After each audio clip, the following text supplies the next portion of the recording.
My name is Bill Bugbee, Hawaii EV board member, and with me today, my fellow board members, Nanette Vinton and Noel Morin, along with our panelists. We have an exciting program for you and some very good news to report. For those of you new to Hawaii EV, we're an association of grassroots, nonprofit, all volunteer EV owners and advocates.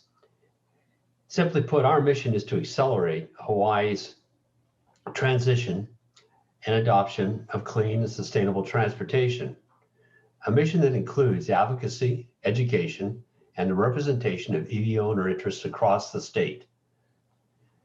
Our main mission right now is focused on advancing the state's electric vehicle charging infrastructure. First, the good news. I'm pleased to share with you the political achievement that promises to pave the way for the state's transition to clean and sustainable transportation, and that is 3 substantial legislative bills, which came about, by the way, with a fair amount of effort between public and our Hawaii legislature. These groundbreaking bills are designed to advance and enable the adoption of electric vehicles within the state. But the measure specifically that passed this last legislative session was to enable in part the state's goal in achieving its 100% clean and self-sufficient energy economy goals of 2045. Currently, nearly 30% of the state's imported fossil fuel is allocated to transportation. And clearly, the electrification of transportation will play a major role in addressing that fossil fuel dependency. 2021 EV-related bills just signed into law by the governor include HB 552, which requires state-owned vehicles to be swapped out for electric vehicles by 2035, and House Bill 424, requiring all state agencies to rent electric or hybrid vehicles when conducting official business, which all matters because this creates a very important business case for rental car companies to transition their fleets to electric vehicles. But perhaps the most significant legislative achievement is House Bill 1142, which will allocate 3% of the state's current oil barrel tax revenue to finance the statewide construction and enablement of EV charging stations. None of this, of course, would have been possible without the legislative leadership of Representative Nicole Lowen, who chairs the House Environment and Energy Committee. Nicole summed things up this way. She said that these bills will reduce our contribution to emissions that cause climate change, reduce local pollution, they'll save taxpayer dollars, and they'll reduce our reliance on imported fuels, which leaves more dollars circulating within our local economy. And more specifically, that the barrel tax allocation, she put it this way, by providing ongoing and substantial funding to incentivize the build out of EV charging infrastructure, we are making EVs a viable option for people, especially for renters, condo dwellers, and lower and middle income families. These were important achievements, and all of us here at Hawaii EV want to thank Representative Lowen for her fine work and for her contribution to this very important mission. I want to now hand this over to our moderator, Nanette. Thank you. Thank you, Bill. And that's really exciting news that those bills were passed this session. It's really great progress for the EV industry as a whole. Just a few housekeeping things. If you're not speaking, we kindly ask you to mute yourself. And then towards the end, we'll have time for questions when you can unmute yourself and ask your questions. Hi, everyone. I'm Nanette Vinton, and I'm the Secretary Treasurer of Hawaii EV, and I'm also the president of the Tesla Hawaii Club. As Bill mentioned, public charging plays a really important role in the electrification of transportation. And while many EV owners charge at home, there are many existing and would-be owners that rely on public charging. Today, we're fortunate enough to have a panel of speakers who are all leaders in companies that play an important role in addressing this challenge. I'm going to go ahead and introduce them now.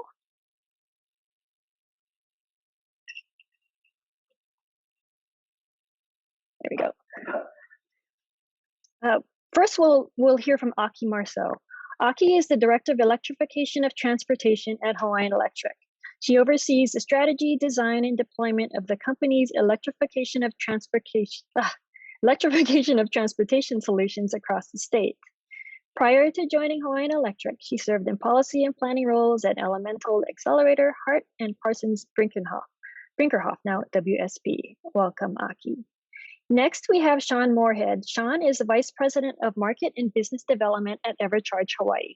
He has over 10 years experience in the renewable energy sector and previously served as a Global Partnerships Manager at Elemental Accelerator. Welcome, Shawn. Next, we have Karen Su. Karen is the Director of Business Development for Utilities at enelX.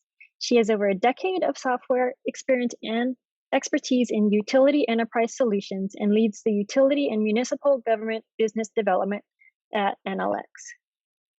Last but not least, we have Beth Tokioka. Beth is the communications manager for the Kauai Island Utility Cooperative, KIUC. She previously spent 20 years working for the county in various communications and economic development roles, and was a community outreach manager for Syngenta Hawaii. Welcome, Beth. We want to thank you all for taking time out of your weekends to be here today. The three topics that we're going to be discussing are the latest developments in the area of EV charging, strategies that owners can do to encourage the installation of charging stations in their community, workspaces, and condos, and finally, the obstacles to the expansion of charging infrastructure and what can be done to address them. I'm going to ask our panelists to take about 10 minutes to share their thoughts on these topics. And for anyone in the audience, if you have questions, please enter them into the chat and we'll address those once the speakers have presented. So let's get started. Aki, let's start with you. Thanks, Nanette. I'm going to share my screen if possible, but it's very nice to meet everyone. I think there's a lot of new faces for me here, so that means I'm a new face to you. My name is Aki Marceau, and I'm the Director of Electrification of Transportation at Hawaiian Electric. And if you've never seen me before, that's probably because I started right at the very beginning of the pandemic last March. So I've been working entirely remotely this whole time. So fun fact. Okay, I'll go ahead and share my screen, and thanks for providing those prompts. I know that we have a very esteemed panel today, and so there's a lot of folks who can probably answer these questions better than I can, but I can certainly share the perspective of Hawaiian Electric and how we can support. So Nanette went over these specific questions. But Hawaiian Electric's been working on electrification of transportation for almost 10 years now. And recently, about in the last 5 years, we've really started to accelerate our program. So currently, we offer 3 specific programs: public charging, rates, EV-specific rates, and charging infrastructure. So on the public charging side, to kind of answer the first question, we're currently conducting a public charging pilot, and it's specifically only for fast chargers right now. This is a program that we're applying to expand in the near future. And so, we would certainly love your support if that's something that you're interested in. But we have approval to put DC fast chargers at 25 sites throughout our service territory. So that's everywhere in Hawaii except for Kauai.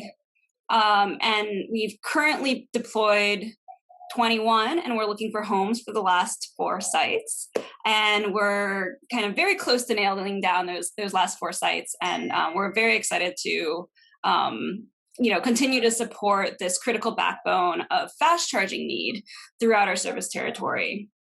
And then another component of that is that we're also responsible for operating and maintaining these public chargers. So with the term public, they have to be publicly available. So usually we partner with shopping center owners, or we're currently working with the state to find locations on public lands where we can, public parking lots where we can install our chargers. So those are the types of spaces that we're looking at. To kind of answer the second part of the question, the HOA question, I know that's one of those wicked problems in charging infrastructure. So I can share 2 programs that we also offer or are proposing right now to our regulators, the Public Utilities Commission. So we offer specific rates for commercial charging. So that's our bus rate, eBus JMP. And then we have currently under review, EVJ and EVP. Those letters probably mean nothing to you, so I'll dive into them a little bit more. We also we don't have a specific residential rate, but we are developing a residential time of use rate, which can be used for EV charging. And then last but not least, we have public charging rates. So EV Maui, EVU, and then EVF, which is available for third party charging. So that would be like if Tesla were to put a charging hub, they could lock onto the EVF rate. So what does all this alphabet soup mean? Essentially, the only thing that I think is most relevant to you is that they're all time of use rates, which means that they're going to be cheaper in the middle of the day when renewable energy is abundant. And the reason we do that is because we want to make sure that we're able to power our cars and our trucks and our buses off of the sun and the wind, and really take advantage of the renewable energy that's present. And so time of use will allow us to use market signals to do that. We also aim to, especially in that time of use period, that midday period, we aim to be competitive with the price of gas. Certainly we can't control how the market, sets the rates, but because we set the underlying rate in coordination with the Consumer Advocate and Public Utilities Commission, then we can kind of try and stay competitive and design it in a more creative way that is competitive with the price of gas, which obviously fluctuates as well. And then last but not least, we recognize, especially on the commercial side, that darn demand charge. If we end up, I think the goal is really to have fleets of electric vehicles. And if we end up going in that direction, we don't want to, trigger a really expensive demand charge for those who are charging all of their vehicles. And so we've designed the rates to include a component where we can really have a low or no demand charge. And then this is a program that I'm also very excited about. It's called Make Ready Infrastructure. And so currently, I'm sure Karen and Shawn can attest to this.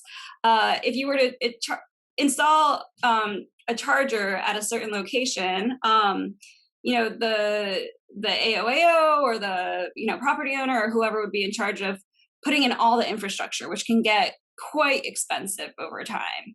And so we recently got approval for a pilot from the Public Utilities Commission to put in the infrastructure, from the transformer through the meter, and then even on the customer side of the meter, which is, the circuit breaker panel, all the conduit and wires going up to the charger itself. So we don't touch the charger, but we can provide the infrastructure for that. Currently, the only what we would call a customer segment, the only entities that can take advantage of it right now are bus operators. But we did propose something for multi-unit dwellings, so condos and apartments, and commercial charging, so fleet owners, that type of thing. And that's currently being reviewed by the Public Utilities Commission. Fingers crossed, we'll get a decision any day now. And once knock on wood, there is an approval, then we'll be able to roll that out over the next, year or so. So very excited about that program, and we hope that really accelerates the installation of charging. So these are kind of the specs of it. I won't go into all the details of our public charging or our Make Ready program, but to kind of cover that last questions of what are the barriers, we need more chargers. There's an article that recently came out that said that while we do have the highest EVs per capita in the country, second highest EVs per capita in the country, we actually have the lowest, so we're number 50 for chargers per EV. So there's a lot of catch up to do, and we really, need to certainly install more charging. and make sure that it's designed in a way that makes sense for our communities and is really thoughtful. What we're doing on our end at Hawaiian Electric is we are applying for this expansion for our public charging program. We plan to file by the end of the year, and usually it takes about a year of review and whatnot. We are, deploying on our Make Ready program, and then kind of in combination with the charging expansion, we're actually developing an interactive mapping tool where it's a way to solicit engagement and interest from folks just like you, where you can actually drop a pin where you would like a public charger, and we'll be using that data to really start to design our systems in the future to see where the greatest demand is. So it's not a guarantee that you'll get a charger, but it is something that it is a way for us to really understand where the needs are. Last but not least, if you want to, stay up to date and learn more, sign up for our newsletter. I can drop that in the chat. And any questions, feel free to shoot an email over to goev@hawaiianelectric.com. Also, if you find that you're encountering any trouble with our chargers themselves, I know some of them we installed, at this point, like even 8 years ago, so they're starting to get kind of old. and so there might be some, we're constantly working to maintain them, but, feel free to send your input as well. Thank you.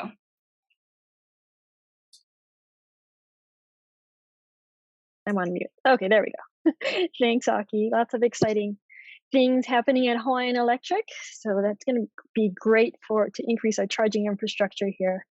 Next, we have Shawn Moorhead from EverCharge. Shawn? Hi, everyone. Great to be here today and wonderful to see you all. Many new faces and some old friends here. So wonderful to be on the call, and thanks to the Hawaii EV Association for hosting today. Again, as I mentioned here, or as Nanette mentioned, I'm Shawn Moorhead, in business development at EverCharge Hawaii. We are both a charging equipment manufacturer and retailer and an ongoing charging system service provider. EverCharge has been in operation for over 10 years. 5 million miles are driven annually, powered by about 10,000 of our charging stations deployed across the US. EverCharge Hawaii was launched in January 2019 as a subsidiary of Hawaiian Electric Industries and EverCharge Inc. So the utilities are technically my sister companies, so great to see you on the call, Aki, as well. EverCharge is a little bit different than other charging companies. So before we get into kind of answering some of those questions, I just want to differentiate. We have a technology called Smart Power. So Smart Power optimizes and distributes electricity where it's needed most so that we can put out more EV charging stations on any given site. As Aki started to mention there, one of the biggest challenges with deploying charging stations in Hawaii is that many of the garages or properties or parking environments that are here weren't constructed with EV charging in mind. So there's no electrical capacity available. And if there is any, it may only be able to support 1 or 2 chargers. And that's where EverCharge's Smart Power can come in and actually get more chargers out at that location without having to upgrade expensive electrical infrastructure. Also, we're a single point of contact. So our team manages every aspect of EV charger deployment, from getting quotes and managing rebates to system design and engineering, permitting, installation, soup to nuts. So feel free to contact us anytime for any kind of consultation related to EV charging.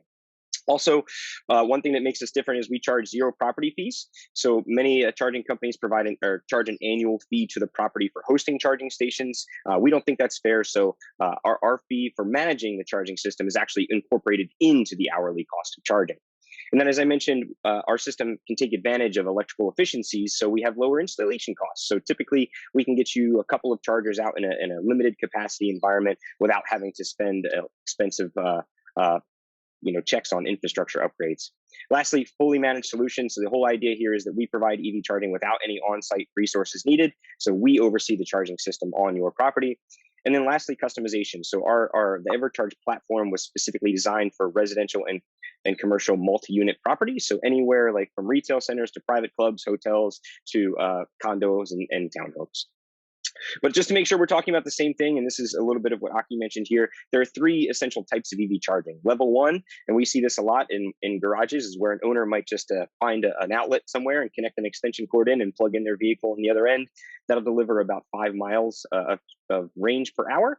Then skipping that to level 3 fast charging, that was what Aki mentioned as the utility being able to deploy a lot of these. And the reason for that is because they're very expensive from an infrastructure cost and a charging equipment cost. You have to have a lot of electricity to power these charging stations. So in most cases, they're not really economical for residential or commercial environments unless there's some sort of sponsorship program.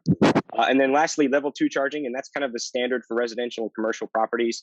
Karen and I both work for organizations that mostly focus on level 2 charging with also some DC fast charging capabilities. You're going to get about 20 to 30 miles per hour of charge. And, the average total cost of the project might be anywhere from $4,000 to $8,000 to get you a charging station out there. The cool thing about level 2 is you can also implement a payment method for users of the charging station, which helps generate revenue for the property where they're, hosting the charger.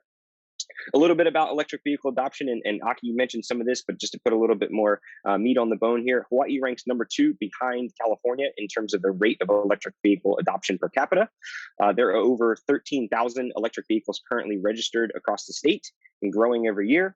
And then HECO's Electrification of Transportation report indicated and predicted that over 430,000 electric vehicles will be present on Oahu alone by 2045. And then, of course, Hawaii's Department of Transportation fleets of over 300 vehicles are all being converted to electric by 2028.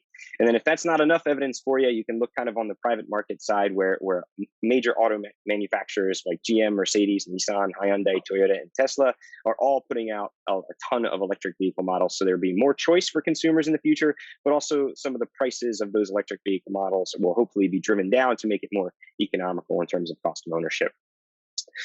In terms of Hawaii's state of charge, how do you convince HOAs and non-EV drivers that it's worth it to deploy charging stations? Well, we have some statistics that might help here. For one, it's important to note that 80% of EV charging takes place in the home environment, followed by workplace and retail locations. So most of the time, people are charging where they're parked most, which is at their home environment. And then, of course, at the office or other retail locations. EV charging is increasingly becoming an amenity for these properties that they can offer. There are about 13 electric vehicles for every one public charger in Hawaii. And this is what Aki was starting to mention there.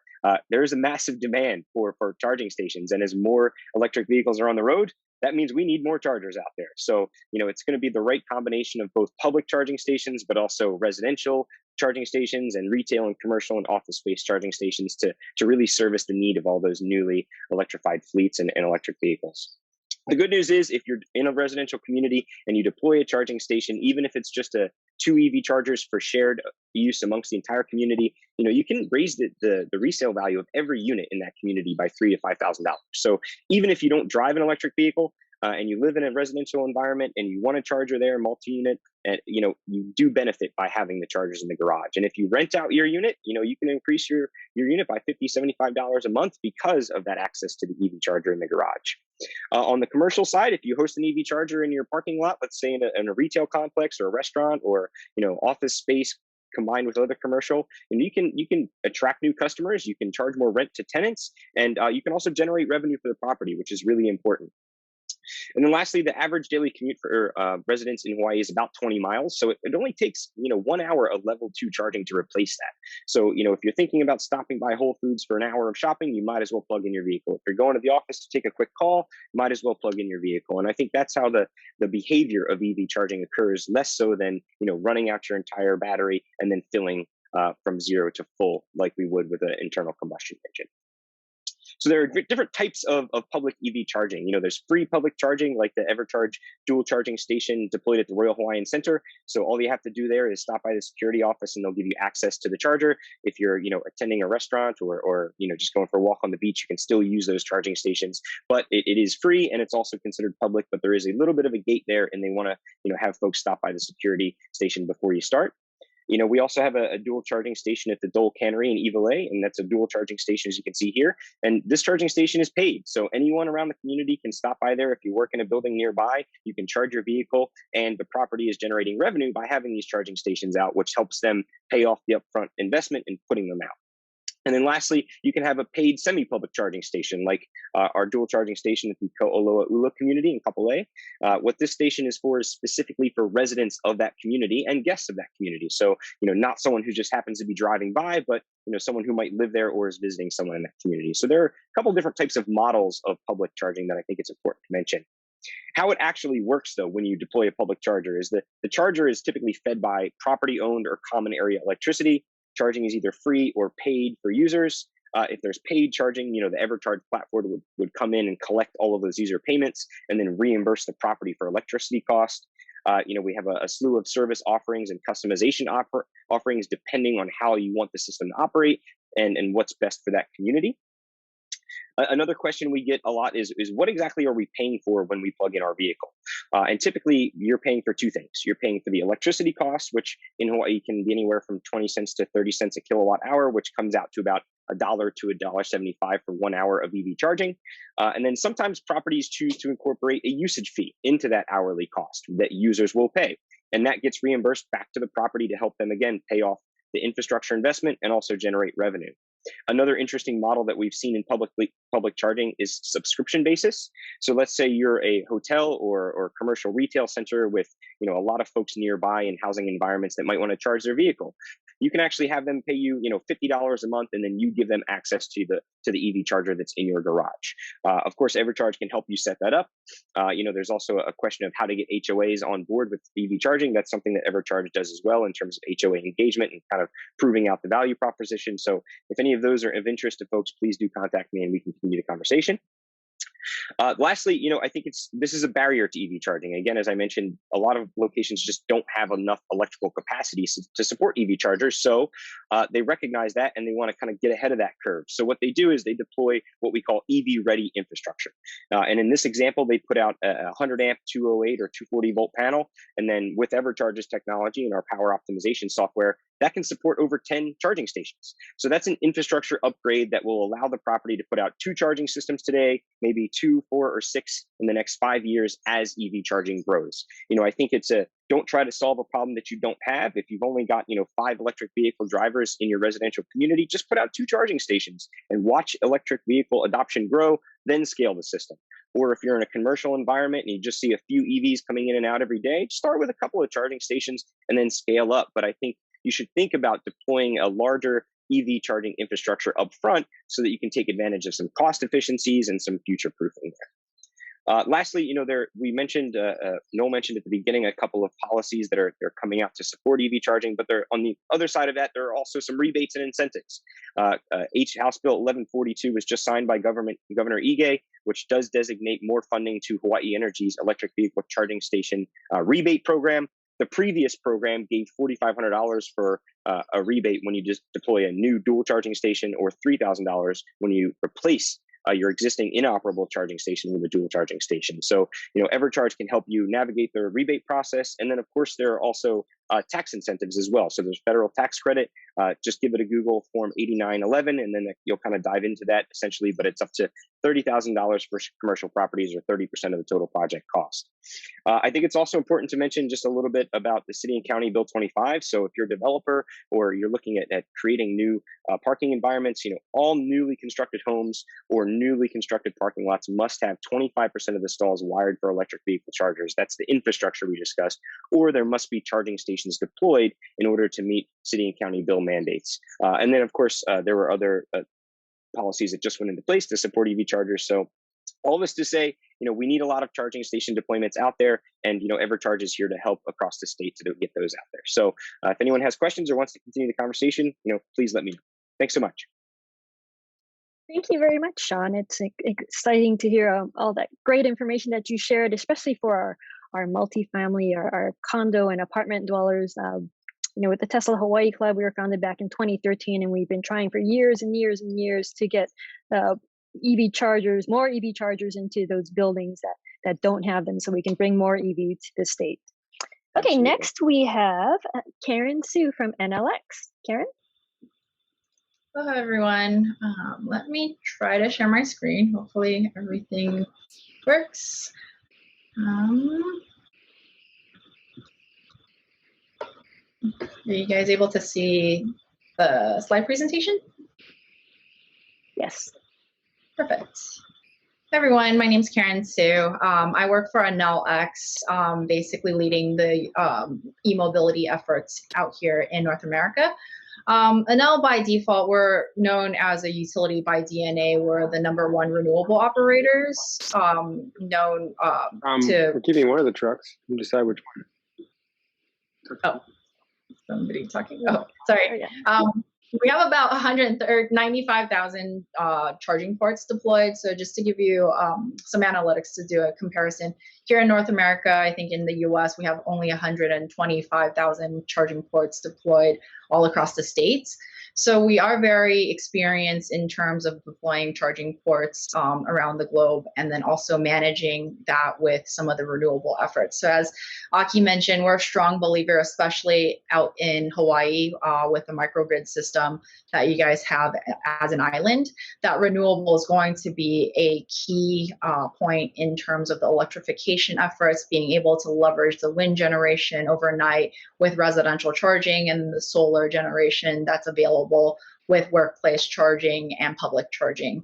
And then that keeps prices down, and it does make things a little bit scalable and helps with the decarbonization efforts. One of the main reasons why people switch over to the EVs really is, carbon emission goals and stuff like that. So we really have to take advantage of that clean energy that's available on the grid to make that happen. Enel services 3 parts and a cohesive solution, very similar to what Shawn had mentioned at EverCharge.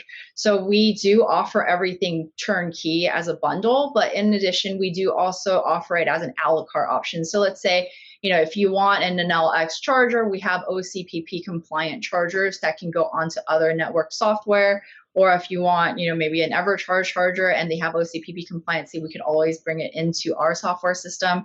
And then on top of that, we provide the services component. So everything from installation to operating and maintenance, client services, and marketing services in conjunction to everything. So we really want to build out that turnkey experience. But if there was an option that you have already selected and really love the solution, everything for us is also offered as an a la carte. Essentially, this is the product line that you're seeing here. So we are a reseller of the level 3 chargers. So we have a 125, a 50, and a 175. You'll probably see some of these with other logos. So these are essentially the BTC and Tritium units that we're reselling on the level 3 side. And then on the level 2 side, we do manufacture our own chargers. So the way that we're thinking of why people are adopting EV chargers, or what is going to help, HOAs and workplace environments really want to install that charger is, one, Shawn mentioned, it does create new revenue streams that would be available. So putting in these chargers, being able to resell some of the energy costs would be able to cover some of the investment models that would be that most property owners are thinking about, meeting state and local regulations. So Hawaii does have objectives to have certain parking lots meet a 10% requirement to have EVs deployed in the area. So really, being one of the pioneers of adoption, you will be able to take advantage of a lot of the incentive monies that might be available within the state. And then employee and customer retention, right? So I think Shawn mentioned this really well. Basically, if you have EV chargers at the property, you do see more people coming into the property with EV, because they have to have that place to be able to charge. And 80% of the charging either occurs at the workplace level or at the private setting home level. So people do treat these more like household appliances or similar to your cell phone. So most people will only need about a 2-hour charge to top off their vehicle. So wherever they're charging, it's really minimal time and flexible in the sense that, we are able to take advantage of when charging should occur and where charging should occur. And then last but not least, a lot of property owners or enterprise companies are having huge sustainability goals that they're trying to accomplish. So by converting to EVs and putting in chargers, that's the most effective way that we see to be able to meet those sustainability goals from larger corporations like IKEA, Costco. I think the turnkey experience that Shawn mentioned is really a driver of adoption. So if there are incentives that are available, I think some of the property owners are really looking for a company to be able to help provide that end-to-end service component. So that's what we're doing here for public charging, right? So being able to engineer and design based off of what the site host would like to put in for infrastructure, look at any rebate eligibility or incentives that might be available. And then because, we are a $1 billion generating company, we do offer finance models as under us to help some of that objective for specific sites that are looking to do that conversion. So all of that is done in-house. So you would work directly with the site, understand, what their objectives are in putting the EV chargers, and then really working into a program or plan in order to support the immediate needs of that specific building manager or enterprise company or HOA, and then really helping them understand the growth potential in the area and then putting in suggestions to help mitigate that process for them. For the level 2 charging, this is what we really recommend for a lot of the longer park dwell time areas, so workplace environment or public shopping plazas, and then also the multi-unit dwelling. We highly recommend the level 2s because one, it doesn't increase a spike on the grid like the level 3 or DC products that are available. And then, as I mentioned, this is sufficient enough for most EV drivers that are just topping off their vehicles, right? So if they're not really going to a destination, I think most people are charging on their level 2 chargers. And then the cost of infrastructure here for installation and also maintenance is a lot lower. So we offer a 32 amp, a 40 amp, a 48 amp, and then an 80 amp that's going through UL. So the 80 amp is targeted for, sites that would be looking for supporting those medium-sized and heavy-duty vehicles that have a longer dwell time or park time in the area. And then it's flexible in the sense that we do have products so that it's more forward thinking and then preventing people to have to strip and replace any of the requirements. So if they do want a larger capacity, we do have something that can throttle down at the current state of where EVs are, and then they can go ahead and ramp up the amperage or charging as more of these larger battery capacity vehicles that are coming online. So, and now what have we been doing recently in the public charging space? So we built out the first Pan-America corridor charging recently. So basically everything from Panama all the way up to Baja California, we've been supporting that growth on the electrification side, put in about 220 chargers along the western region of South America, coming up all the way to Baja California and getting into the US. We do see a lot of uptake in terms of those areas as we're putting in infrastructure for charging, that people are more comfortable of converting into EVs without that destination or range anxiety. And then it also supports, people within the US that are driving down that corridor for vacation purposes and driving the EV corridor. So we have a lot of experience, and we do service as a utility out in the Chile area. So that was really why we have objectively started in the South America region, putting in products to grow that electrification efforts all across Pan America. As Aki and Shawn had mentioned also, I think the incentives are really the driver of why people are putting in chargers, right? Charging does, as I mentioned, even if you put a level 3 charger, it still takes about 40 minutes. And then on a level 2 charger, it probably takes about 2 hours for average EV drivers to be able to get back on the road.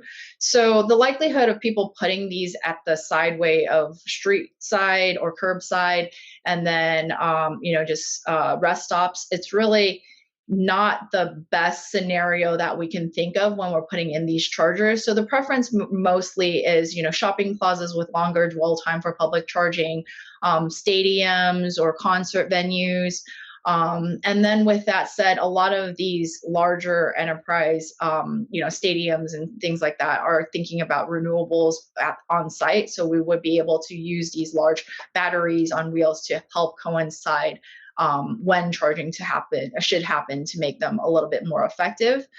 And then on the public charging side, as I mentioned, when people are putting in their DC fast chargers, it still takes about 20 to 40 minutes for charging to happen. So we do target places where people would be able to, use the restroom or grab a bite to eat to put in some of these DC fast chargers so that they're just not sitting in their car. So essentially, we do leverage some of the local businesses like Taco Bell or Subway, where they're looking for people to come into the building to spend some money, and then also putting in these chargers so that it economically pencils out for these sites to be able to put in their chargers.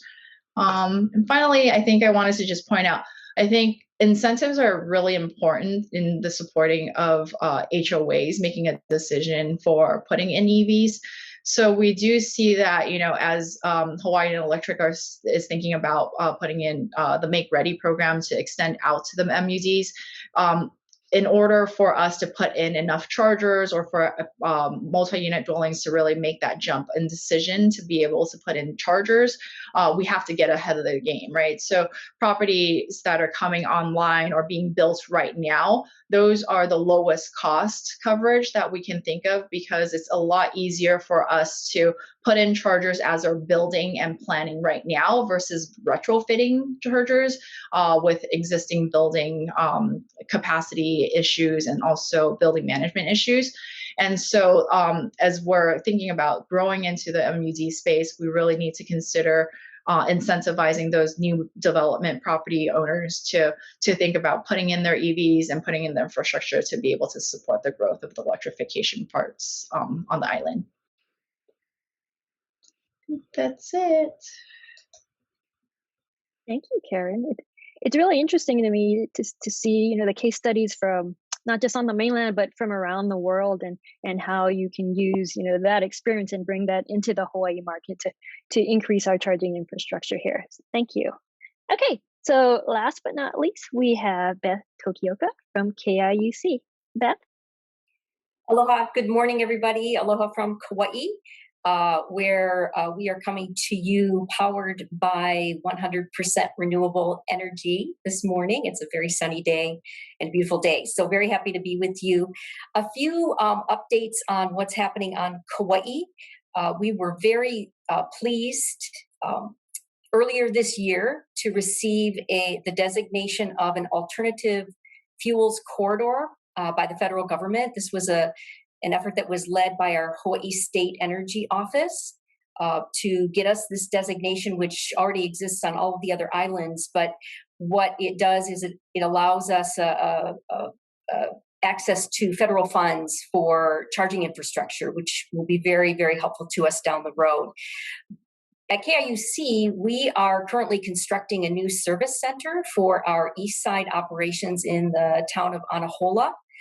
And it's currently under construction, will be very important for our operations. But what we did, once we started down the road of the alternative fuels corridor, we amended our building plans there to allow for a make-ready for an EV charging, an EV charger, a public EV charger at that facility. So while it's not included in the current construction plans down the road, we hope to gain access to funds so that we'll be able to put up a public charger near the Anahola Service Center.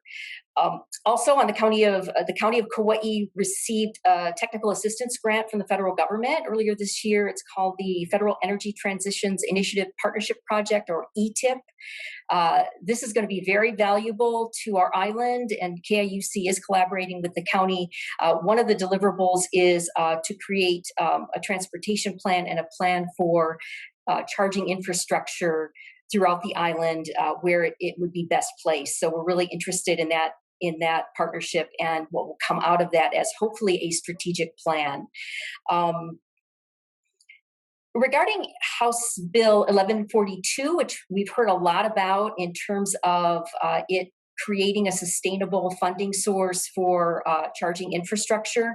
One of the things that Shawn touched on, but really hasn't been discussed much publicly about this bill, is the enabling the enforcement of HRS 291-71, which has been on the books for a while and requires large public parking lots to have EV infrastructure, but it hasn't been enforced. And it's really, really important that we get that done. I wanted to share, I just have one image here to share with you. Hopefully you can see this.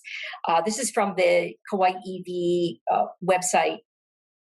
And you can see currently where EV charging stations are located on the island of Kauai. And, on paper, we have a pretty robust network already. However, we do know that not all of these are operational. So, but this does not include those parking lots that are not in compliance with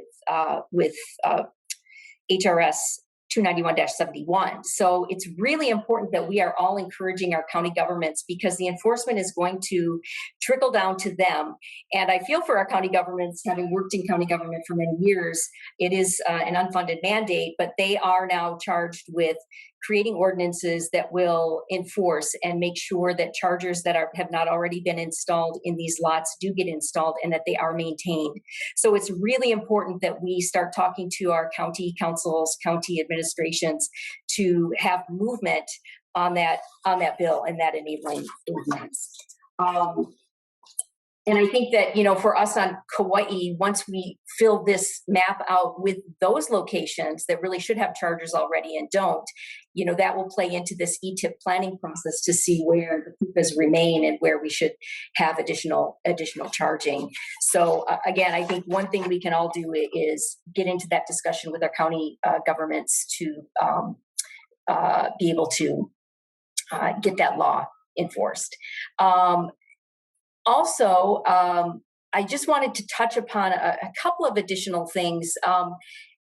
For utilities, we have unique responsibilities in this arena, and I think that things that only we can do. One is that we are going to have to get to 100% renewable as soon as we can, because we don't want our electric vehicles to be charged with fossil fuel generated electricity. So it's really, really important that we stay focused on that. On Kauai, in last year, we hit 67% renewable. In the next 5 years, we anticipate we might get to 90%. So we're really excited about that progress, and it's very important for us. Also, we want to be smart about this, and I think Karen touched upon level 3 chargers. We want to make sure that as we move forward, we're not forcing our utilities to have to invest money in lots of additional generation to accommodate the charging load that will be coming. So we have to be smart about it, and I think utilities have to be focused on how we can influence charging behaviors, either through time of use rates. One of the things we're talking about at KIUC is potentially incentives for battery charging for homeowners, so that you're charging your battery during the day, and we have lots of renewable, but then charging your car via your battery. So, there are a lot of things as utilities that we have to stay focused on as we move forward. And then finally, education. I've been very happy to collaborate with Drive Electric Hawaii. I don't think that's been mentioned yet today, but Drive Electric Hawaii is a coalition of utilities and other stakeholders around the state. We're currently going through a revamp of our strategic plan and strategic direction. And I think education is so important, because we have to start pulling the demand from our dealerships. I think our dealerships more and more will start pushing electric vehicles, but a car salesman, as you can imagine, is going to try to make a sale. So until we have people going in asking for the alternative of an electric vehicle versus waiting for a car salesman to offer that, I think we're behind the game. So education is so important. Blue Planet has been doing great work in this space, Ulupono, in really creating awareness among folks beyond this conversation who aren't really thinking or understanding, why EV is a great alternative, and actually having them go in and creating the demand and asking to look at EVs when they're making that buying decision. So thank you very much. Thank you very much, Beth. And it's really impressive to see how Kauai, how far Kauai has progressed with the renewable energy, and it's great to see that you're also looking at increasing that EV infrastructure. You did mention that Drive Electric Hawaii, they do have a program where they train the car salesmen to be EV specialists. So you can go to their site and you can actually, if you're interested in an EV, if you don't have one already, you can go to their site and then you can find one of those EV experts that can help you with buying an EV. Okay, well, thank you very much to all our panelists, Beth, Aki, Shawn, and Karen. I think now we're going to do some questions, but actually before we do questions, I think Jim from Aloha Charge is in the audience today. And I'm just wondering if you have any thoughts or comments on our topics today. Well, we don't have another hour, I don't think, but I did want to say that I've been really happy to see some of the actions that HECO's been taking recently. The Make Ready program is a game changer. The new, well, not so new, DC fast charging rates without demand charges really does make owning and operating a DC fast charger something that's feasible, as opposed to something that's not feasible when you have a demand charge rate in place. So lots of kudos to HECO. And we actually use them as an example when we're talking to other utilities nationwide about some good examples of what to do. The multifamily quagmire is really the biggest challenge that we see. So that Make Ready is going to make a huge difference, because that's really the piece that the AOAOs usually come back and say, we just can't afford to upgrade our system. And even with power sharing, like what EverCharge offers and what ChargePoint offers, still we sometimes struggle to meet the demand with what's in the panel right today. So some great progress coming up. I think the next couple of years are going to be extremely exciting, and the Hawaii is really pointing in the right direction. I totally agree with that. Thank you, Jim. Now, it looks like we have a bunch of questions in chat, and we've got about 9-10 minutes to answer those questions. Noel, did you want to point out, start asking some of those questions? Yeah, sure. And as I mentioned in the chat, for those questions that we're not able to address, we'll get the answers and we'll publish them on the website. Additionally, there were a number of comments around, the reliability of the fast chargers and, topics related to the DC fast chargers on the Big Island. And Aki, we have the opportunity separately to, address that. We could put a public statement out as well. So what I'll do here is I'll focus on some of the questions that have come up. Beth, while this topic's still fresh, there was one here for you. I'll just read the question.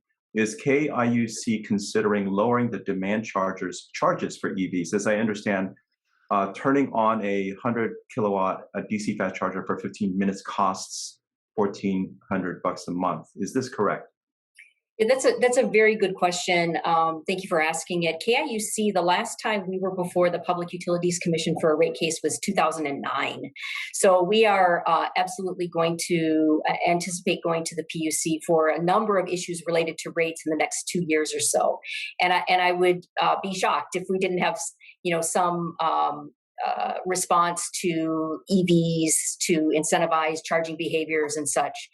So I'm certain that some EV issues will be addressed during that rate case. So stay tuned for that in the next year or so.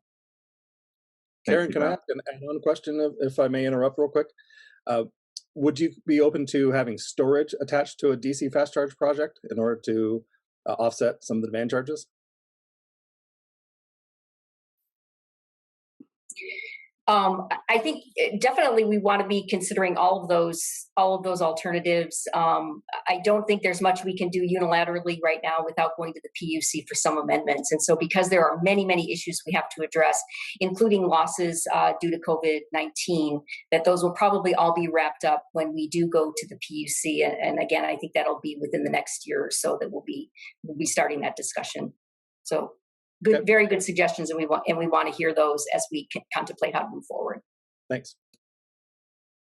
The next question came in ahead of the actual event, and it also relates to affordability, which is very critical when we when we talk about expanding the adoption of EVs across the population, right? When we start talking about low income consumers, they're going to be very price sensitive. So the question is, how do we address affordability concerns?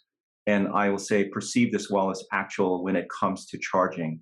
What are some of the strategies that we might employ to address that? Because it's not just about having all these chargers; it's also being able to ensure that it's affordable. And that's for anyone who on our panel, including Jim, who would like to address that. Well, I can jump in there as well. From a cost perspective, there's always ways to make the charging system work for the property. You can incorporate some sort of revenue generation scheme into the usage of the chargers, which does help, buy down the cost, pay you back to the infrastructure, and then generate revenue. I think the state has done a really good job, especially with HB 1142 and refunding the rebate program to, again, reduce the cost of deploying the upfront infrastructure for charging stations. And then lastly, I think you have to look at it kind of as an amenity, whether you're residential or commercial property. You're adding something that brings value to your community, brings value to your customers, to your guests, or to your residents. And, there is a corresponding infrastructure cost associated with that, but it does pay off in terms of increased rent value, increased resale value, or increased customer traction one way or the other. So, yes, I think technology will develop and costs will come down both for electric vehicles and chargers in the future. But I think so far there's a couple of rebate programs and other ways that we can set the system up to help reduce those overall costs. Yeah, to support what Shawn just said, 1142 is going to be a real help in terms of making this affordable for a lot of communities that couldn't afford it previously. One thing I just want to add from a very generic standpoint is that equity is a huge topic that is being discussed right now across the entire industry in the United States. And how do we make sure that neighborhoods that are on the lower end of the economic spectrum don't get left behind? Is that curbside charging? Is that making sure there's DC fast chargers at convenience stores in those neighborhoods? These subjects are things that are getting a lot of attention right now. And I imagine that it'll be part of the discussion in the next couple of years here as well.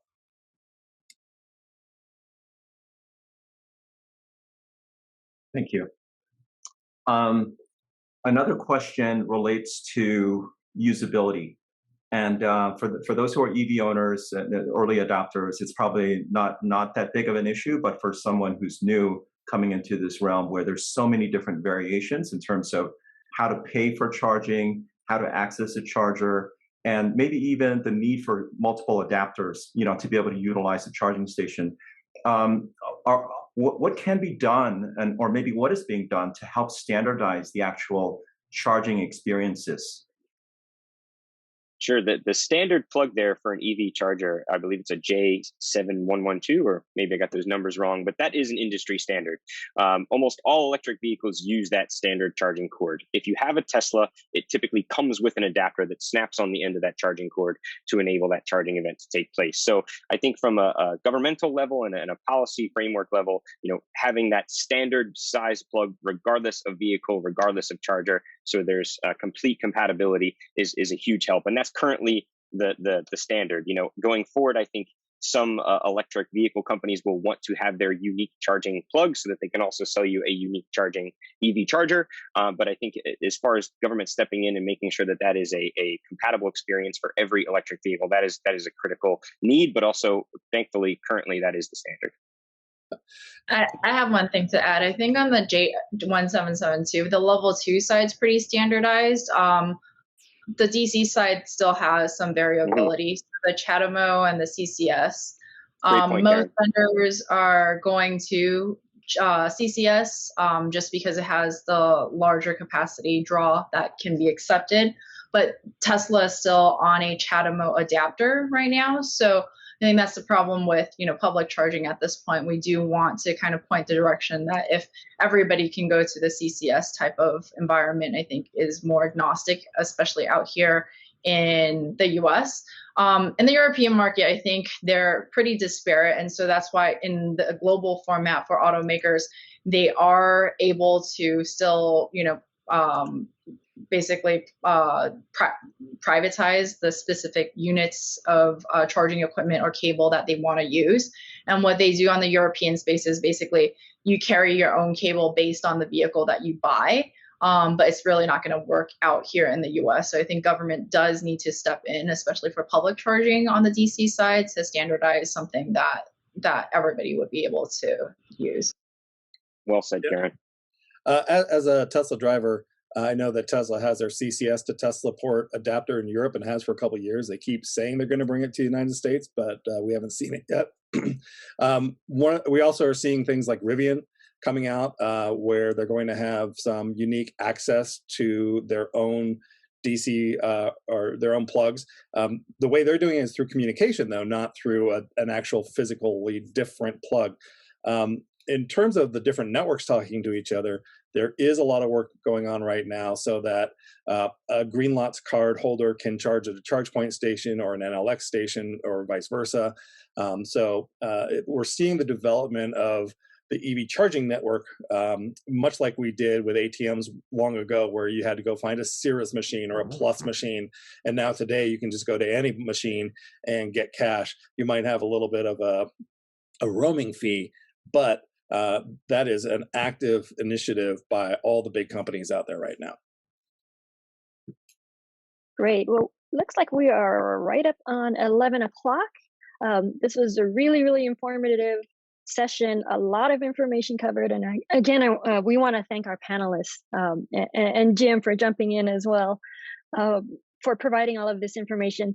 This session was recorded, so we will be posting that on our website at hawaiiev.org.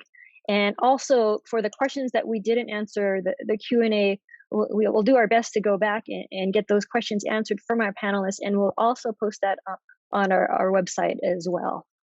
So again, I want to thank everybody, especially our panelists, for taking time out of their busy weekends to join us and share all of these insights today. Thank you everyone for attending. I hope you really got a lot of information out of this, and it's really exciting to see there's so many resources for us to build up that EV infrastructure out there for all those EVs that are actually, people are buying now. Our next Talk Story session is going to be July 31st. So if you want to just check our website, and we'll have more information on that as it gets closer. But again, thank you again for our panelists, and thanks everyone for joining, and everybody have a safe weekend. Aloha.